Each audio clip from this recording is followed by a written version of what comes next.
Do you wanna take me when you get here? Sorry. Hi guys. Hope you guys are doing good. So today I'm gonna do a book review, but it's gonna be on a poetry book. So this should be relatively short. I don't think I have anything else to say other than just that. So let's get started. So the book I'm gonna be reviewing is called Planting Gardens in Graves, and it's volume 1. It's by the poet R.H. Sin. I hope I'm pronouncing the last name right, but it's a really emotional book, and I write poetry myself, so I was like, I should start reading some poetry books. And I had actually found him on Instagram, and I really liked what he was writing and just his way of words. It would seem like he was just talking to you like if you were having a conversation with him, but at the same time you know it's a poem that you're reading. And this one in particular I think has some good topics. It's a lot of it deals with heartbreak, and then some of it is like just if you had issues growing up, with your family or with yourself and in general, it has to do with that too. And I'm honestly not sure if I'm allowed to read people's poems on here for copyright issues, but I can tell you what one of them is titled that I really like. I have them bookmarked. There's one titled Miscarriage of Love, and I really like that one. The title is really like sad, as you can tell, but I don't know, it's just it's a good poem. Another one of my favorites, it's called My Teachers. This one specifically is my favorite of this entire book because it is so relatable. At least to me.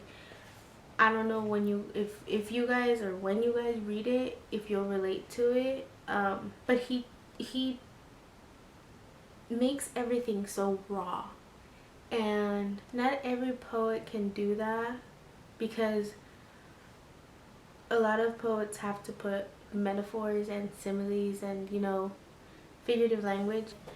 So I think I can read one stanza. It begins with our parents, those lessons of love defined by the way they treat others.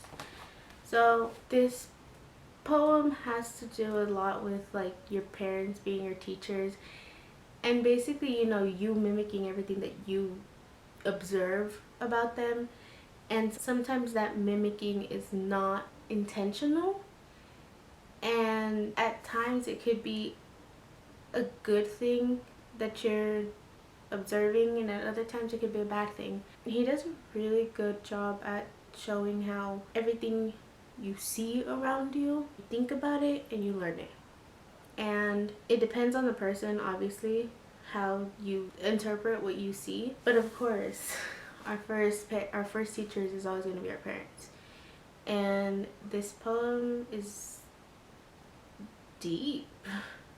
I really recommend that you guys read any one of his books. They are all really good. He does some really good writing. At first I was like, is this gonna be my favorite poet? Like, I don't really know that many poets, but I started reading other people's work and I'm like, yeah, for some reason, somehow this ended up being my favorite poet. If you guys don't like him, well, that's okay. You just have a different taste in reading. I have no idea what else to say about this book. See, the back of it says, the gardens are people, and sometimes we plant the seeds of our love in the wrong person. R.H. Sin, again, I hope I'm pronouncing it right. If you follow him on Instagram, obviously you won't, there's obviously going to be poems in here that he doesn't post on his Instagram, but he has a bunch of his work up there, and I can almost guarantee that you're gonna find at least one of his poems to relate to. It deals with heartache, it deals with insecurities, he deals with today's, like, he has a lot of poetry on women, like how a woman should be cherished and how a woman should be like loved and not thrown away like a piece of trash, per se. So yeah, I just realized this is gonna be a really short video, so I think I can review another book on this one, on this same author.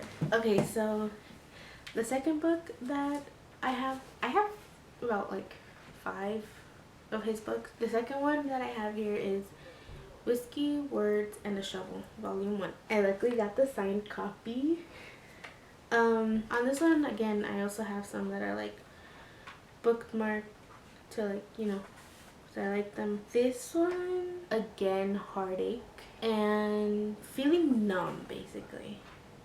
Like, there are times when people feel super depressed and, you know, they go into that state of numbness where they feel like they don't feel anything, and then it can all come crashing down on you at once. Pretty sure that's relatable for a lot of people. And one of the ones that I have bookmarked is First Day of February. Your child is not a weapon. Your child is not some tool that you should use to hurt others. My bookmark is its attention slip from high school. That's how you know I haven't opened this book since I read it. Oh, that's sad. Being on time and present in class is a revolutionary duty. In order to embody our mission to empower ourselves with the skills and knowledge to develop our agency as leaders in our community, it is imperative that we are present on time every day. I was a tardy kid, apparently. It's called, I have 2 here, Now Cold and All of Us. One of them talks about, like, basically observing people that on the street that you can just looking at them, you can tell that they've been through hell and back, that they've faced hardships, basically. R.H. Sin does a really good job at capturing that face expression in a way that, like, obviously you can't see what he's talking about, but you can picture it. When you picture it, it kind of like hits you. There are so many people out there that deal with hard things on a daily basis. I don't know, it just kind of makes you reflect on your own life too. And yeah, another one that I have bookmarked. Oh, would you look at that, another tardy slip. This one's called Losers with Benefits. That one is about being used by someone, and who hasn't been used by someone at least once, right? Whether it's in a relationship, a friendship, or what is a so-called friendship or so-called relationship. So these 2, okay. So we have Letting Go Entirely. I think the title speaks for itself.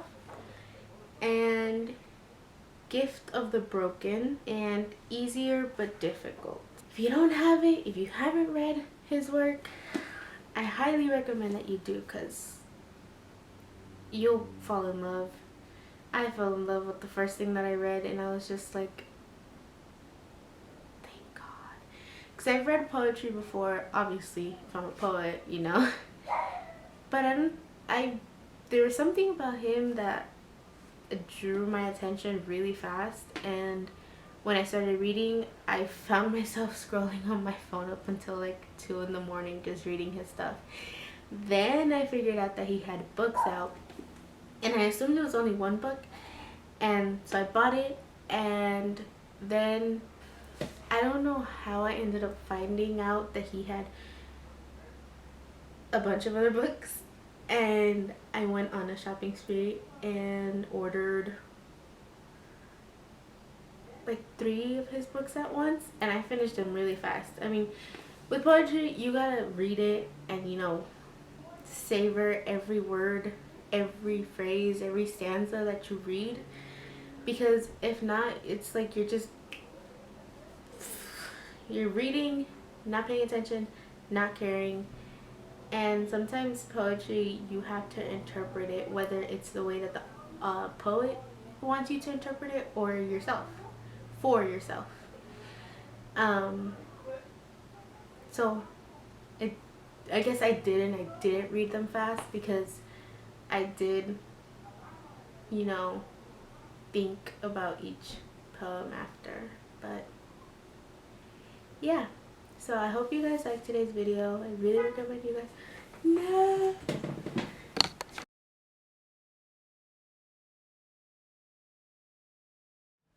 Ah. Ooh, another detention slip. I was just, it's cut in half. So is the other half somewhere in here? Oh yeah, I found it. Hello? Hi. Good? Watching Gilmore Girls? Okay. Bye.